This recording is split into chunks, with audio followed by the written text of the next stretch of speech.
I need to turn this fan off because it's blowing down on me. I need that.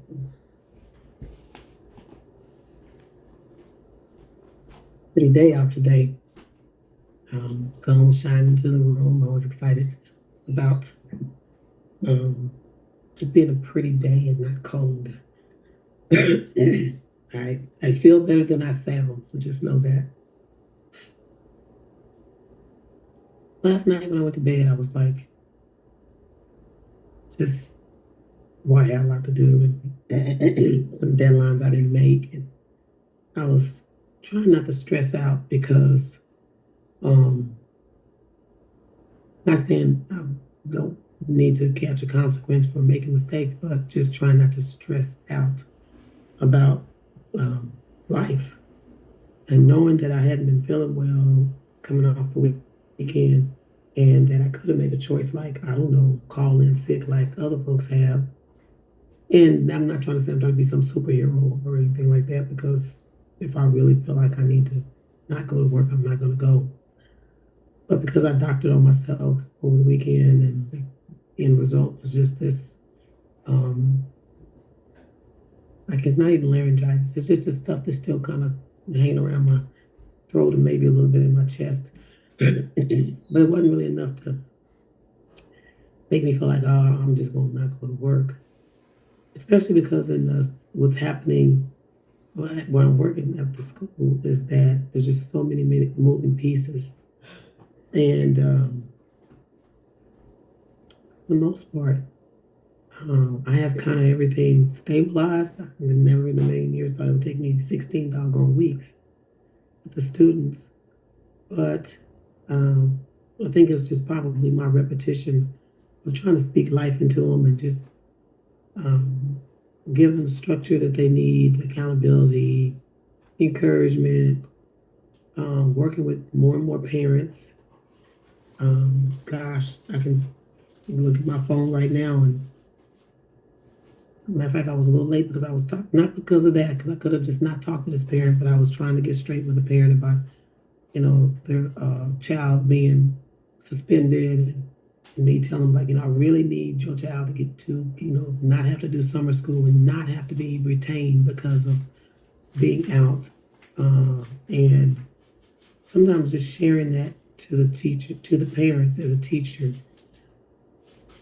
I want to say it kind of helps the parents understand, like, I'm not against you. Trust me.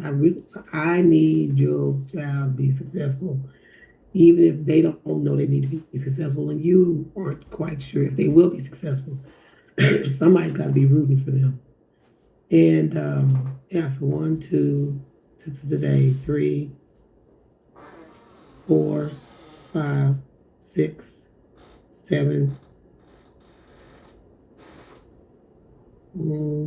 seven parents just in one day out of my 83 students.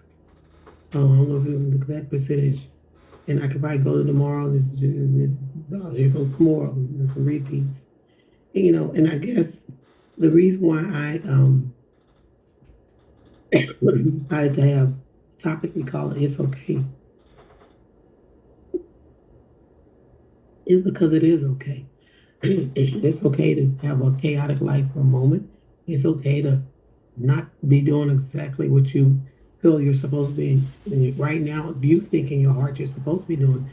It's okay to be ahead of the game. It's okay to be lacking. It's okay to be. I mean, it's everything is actually okay. And I think if we keep that in mind, that everything is okay, we can calm down when things don't really seem like they're okay. A lot of times when I have to text parents, especially when the students are in trouble, but they have a history of being in trouble, I'll text them. I'm like, I need to, talk to you about your child X, and then I'll make sure in the text message I'll say they're not in trouble. Parent can calm down. And then I'm very apologetic when I do have to call parents, which I did have to today about a student, but it was kind of way overdue. And there was some tears, crying, some tears and all that. And some disappointment, and I told the student, I said, I'm not mad at you at all. I'm just disappointed. You're 11 years old, got to go this way. We can't be going that way. And after it's all said and done, I was like, give me a hug. I don't know if the student wanted to give me a hug or not, but I think you probably want to give me a hug instead of me giving you a referral, because that's just not what I'm trying to do.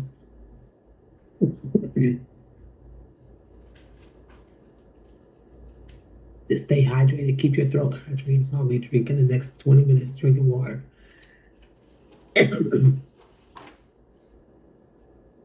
But anyway, and so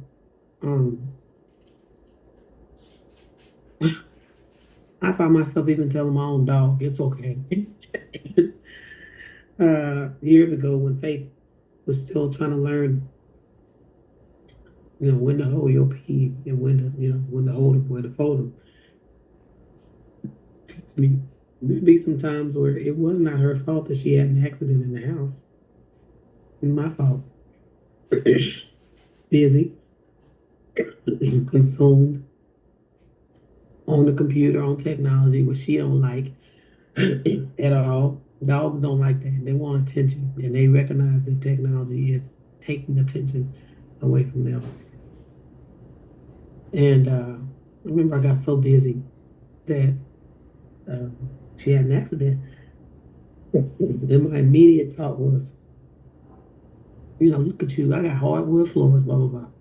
I had to stop my back, pull myself back, and like, wait, was that really her fault? Or was that your fault? You knew you needed to take her out. You got distracted, blah, blah, blah. So I just looked at her. I said, it's okay. And I say that to the students quite a bit. It's okay. Because it is okay. We don't know what people are going through. Loss and death is all around us. Those of you who are local know we just lost our beloved McLennan County Commissioner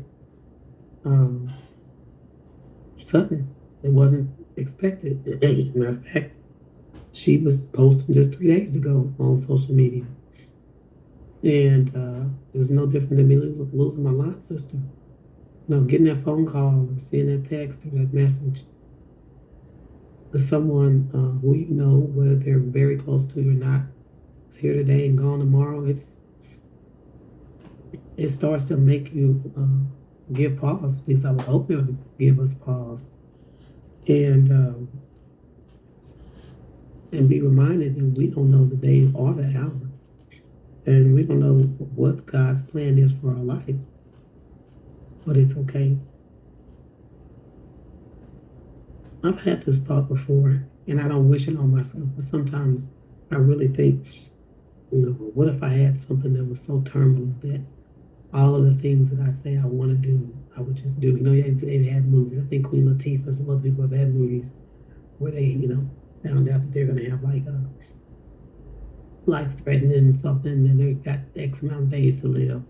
And that thought really it goes to my mind occasionally, especially the older I get. Like, Mary, there's so many things that the Lord has put in your heart to do, and you haven't done it yet. And I know there are moments where I do get stressed out over that, because I'm like, I'm not getting any younger. And these are some things that He gave me like decades ago.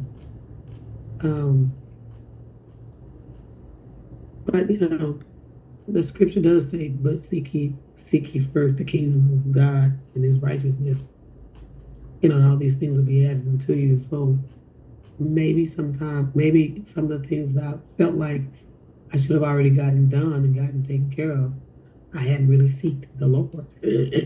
I'm just running. And the world we're living in now is so different than it was when I was growing up. The world was different just 5 years ago. 4 years ago, before COVID. With this intersection with technology, I can just imagine like when the Industrial Revolution happened. It was kind of like, well, all this stuff is happening, and people just didn't know how to manage that change. And I think it just takes a while for all systems to get in place. Sometimes you don't even live to see the systems even get into place.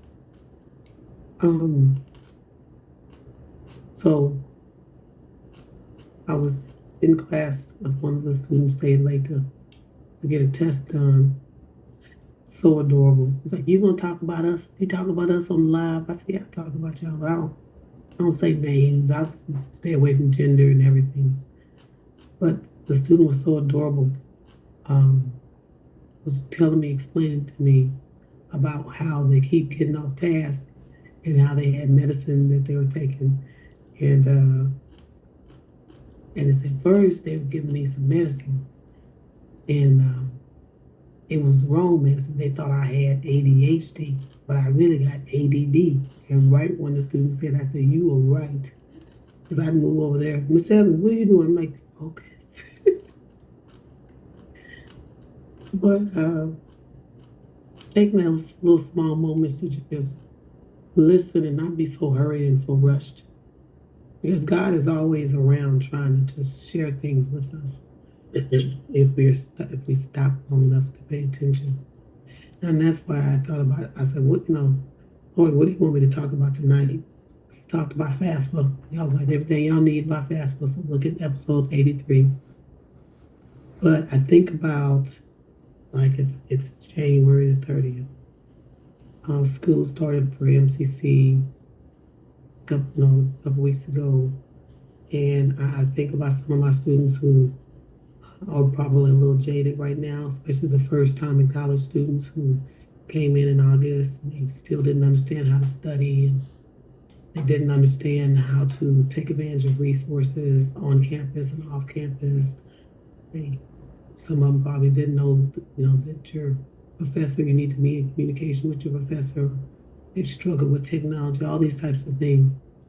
And I guess I can just say my hope and prayer is that it's okay for them, and that they try to pursue help and just don't be afraid.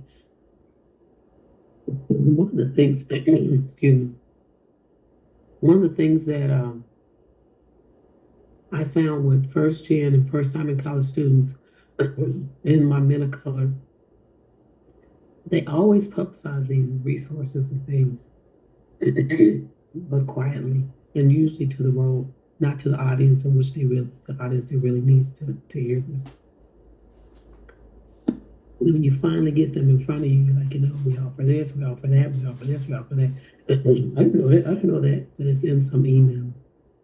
It's on some sign, some placard.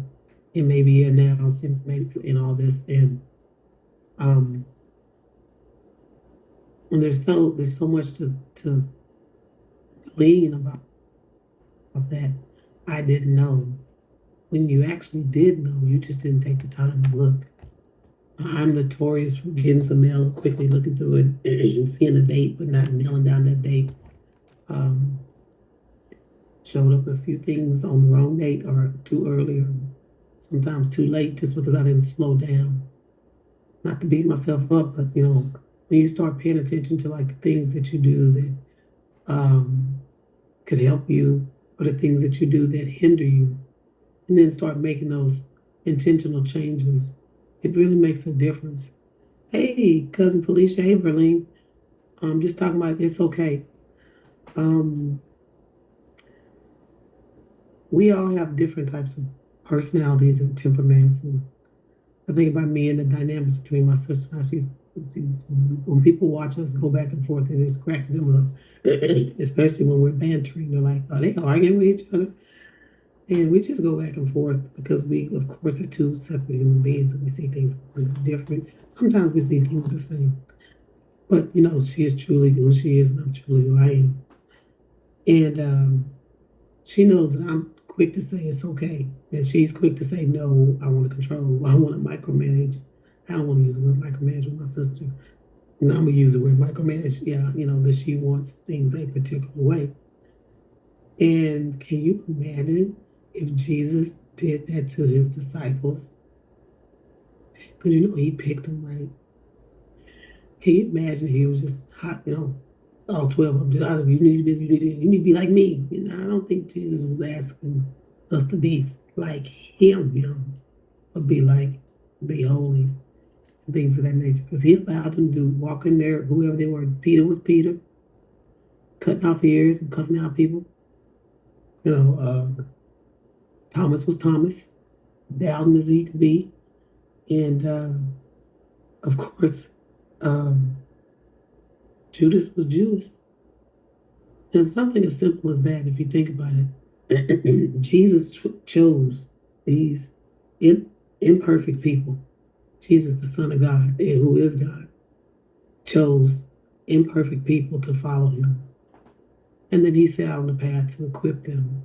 And then from that path, he empowered them to go ye therefore and preach into all the nations. But he spent time with them. I think about sometimes, I talked with one of the parents this evening. I said, there's a lot of stuff going on in our school. I said, I really think that we have to communicate more to our children about how we see them, that we want to encourage them to be all that they can be and go to school, make good choices. Because a lot of them go to school. That's not on the agenda. Not, and there are some that it is. And what's been beautiful to watch, which has helped me calm down. Well, I already kind of knew, but just watching this transition, that with consistency and with positive reinforcement and encouragement, but at the same time structure and accountability, you see great change. One of the students today, we went round and round.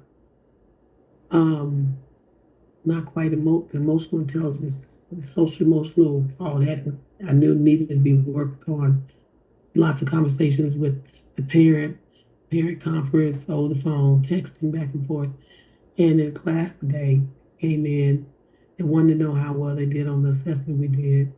They did pretty good. They didn't make 100. They go, I think I made 100. I said, nah, you did good. But you made 100.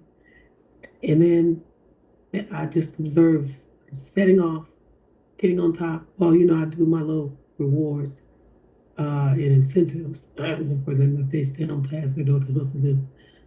And he got his warm up done, got it right, great attitude, and offered to help another student who I knew needed to get some help. And everyone else, for the most part, I was listening and seeing how they weren't really off task, but they were helping each other. I just thought that was so beautiful. Let me tell you something. That didn't come easy. I heard every bit of that. Baby. I heard every bit of that.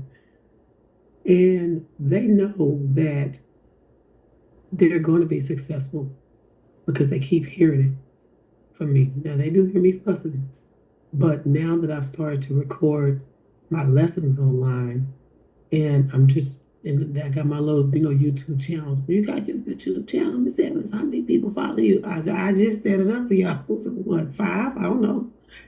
And then the parents are able to hear how I teach, what it sounds like when I'm teaching. So I tell them sometimes you may be quiet because if you're off task, your mama know your voice. So make sure you focus, and it's just a different type of energy. I'm not saying every day is a good day. I'm not saying every day every student is doing what they're supposed to do, but it's okay. Because when Jesus was dealing with those disciples, oh Lord, he had plenty of days where he was scratching his head like, why chooses you these people? Read those books, read the gospel. They would ask goofy questions. He'd be like, oh, let me get my parable because they slow. But yeah, so it is truly okay. It's okay to be okay. As us in my generation, as we're aging, I'm looking at the mirror, I'm looking at this and all this. I was like, ooh, I guess I'm on my way. Wrinkle feel and all that. But that's kind of what I'm supposed to be, so it's okay. I do know that taking care of my health has really made a big difference. And encouraging and modeling that to my parents. It's so funny, my mom a couple of months ago, she was like, you don't think I listen? Both my mom and my dad, they said, you don't think I'll be listening to you? I listen to you. I said, hey, I don't know what to tell you. I mean, I love you enough to give you encouraging information that you just may not have access to because they're not technologically savvy or whatever. Or they still living in type of, mentality where you can just do things that you used to do, but you can't, you know. And then being okay with myself to say, I know I'm not trying to change my parents. That's out of there. But to just love them where they are and still get encourage them and enjoy them deeply when I have time to. And my dad and I, because during COVID, my sister and I assigned each other to one of our parents. So I'm assigned to daddy, and Jenny's assigned to mom. And so me and dad are like an old couple. I fuss at him. He tried to fuss at me, but he can't fuss at me. But um, and we just work. We work it out. He knows the things that he's smart enough to know stuff that he doesn't even have to concern himself with. He just asks me, so Mary, go check my charts. I went to the doctor. Go see what they said. So I said, okay, Daddy.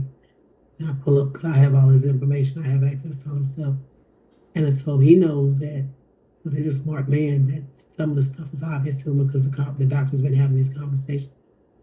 But other things, of course, I'm like, Google, like, okay, I don't know what that means. Okay, Daddy, do you understand what that means and what that means for you? Are you okay with that? What do you need? And during COVID, it was so hard because he was so hard headed, and it was justifiable. Because he's 74 years old. When COVID hit, he was about to turn 75.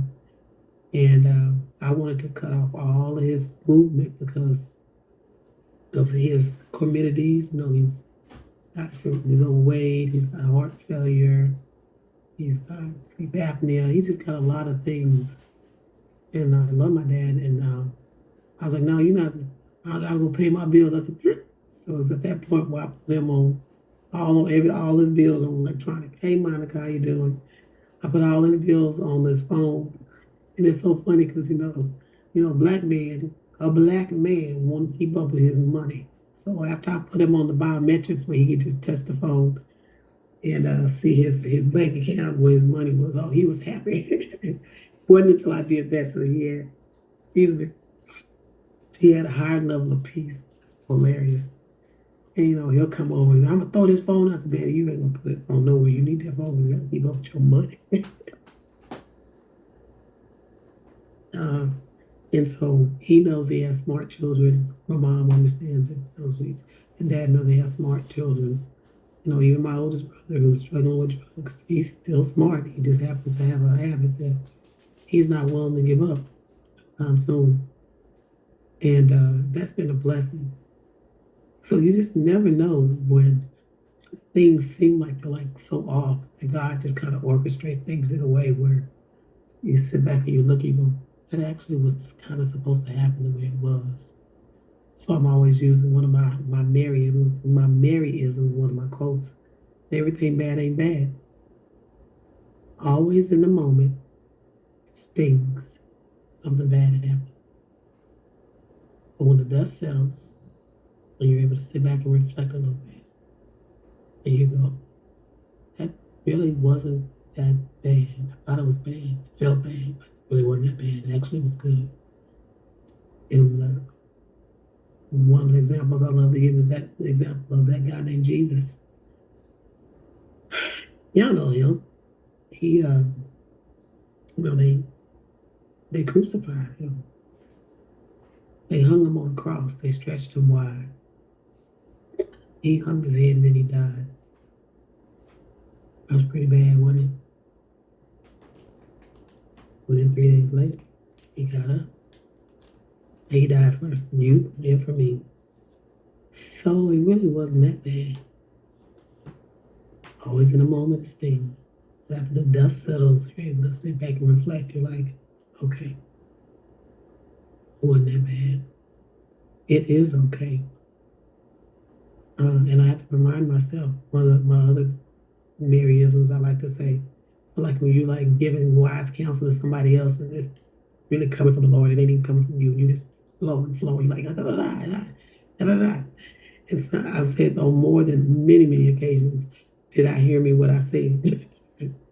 Did I hear me what I said? What I said was it's okay. And as I encourage those maybe watching this live, that it's okay for me.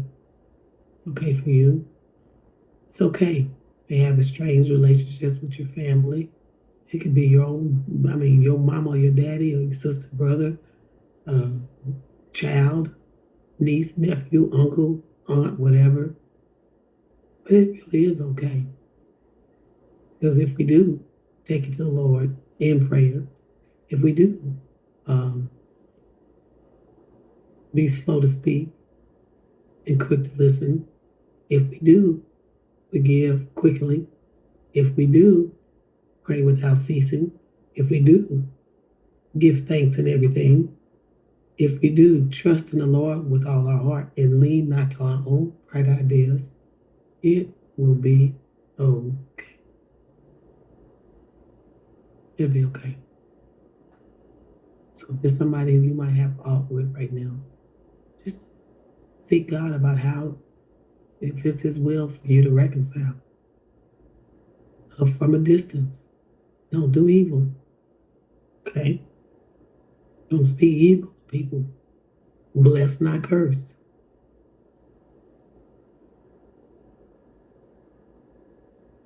Is it easy? 10 out of the 10 commandments. Most people don't think about this, but out of the 10 commandments, 60% of them have to do with you dealing with people. Hello? Matter of fact, I'll share that, and then I can share that, and then I'll end tonight. I'm supposed to, and I don't know when the Lord revealed that to me. He's like, you do know. I'm like, what? Me and my relationship with the Lord. Like, do you know, right? Hold on, move this over here. Yeah, 60% of the Lord's 10 commandments have to do with dealing with people. And Jesus was all day trying to help folks learn how to deal with folks. Because he knew he's like, y'all gonna be on the struggle bus. Y'all don't know what y'all doing. Was that on the right screen? Okay, Google. 10 commandments.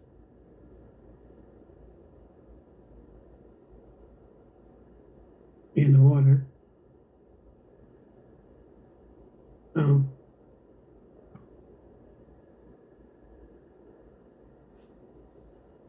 gonna buy it. I just noticed on the image. Open the new tab.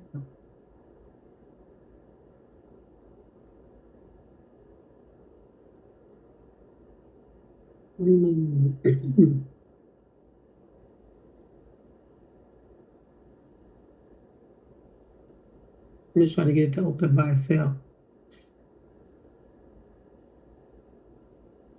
This won't let me. Oh wait, there we go. I'm saying they won't let me be great, but I'm great now.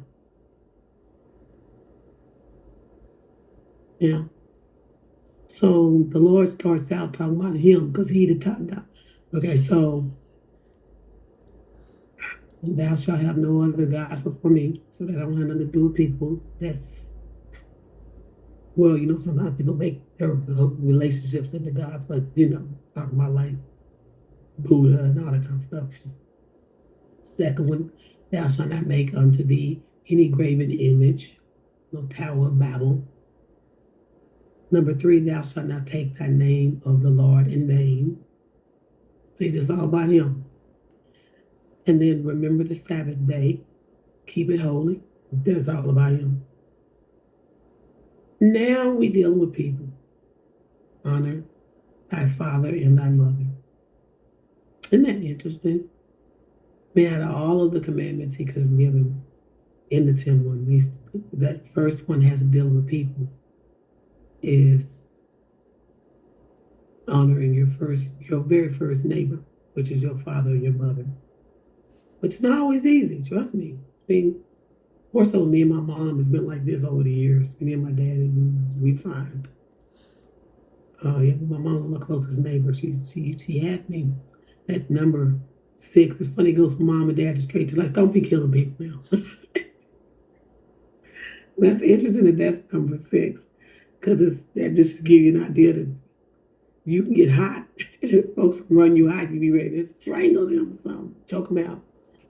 Number 7, thou shalt not commit adultery. Okay, so still dealing with people. Now keep your eyes on who you're supposed to be with, not with somebody else that's not yours.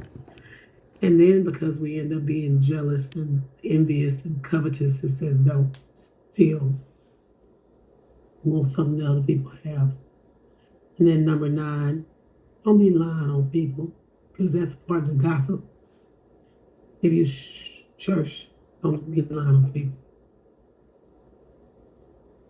And then the last one, that's that kind of don't covet thy neighbor's house.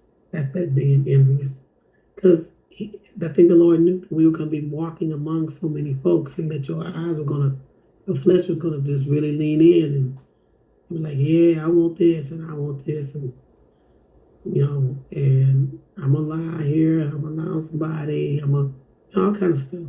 But yes, remember, 60% of the 10 commandments have to do with dealing with people. And so for 6 to 5, 4, 5, 6, 7, 8, 9, 10, you almost have to just say it's okay. I'm not gonna do that. It's okay. If this content, I know this is a little different because this is just me talking. And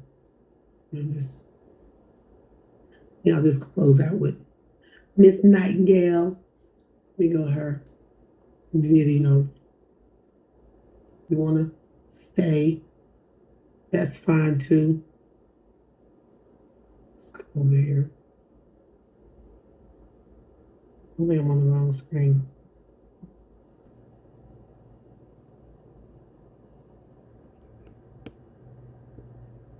Okay.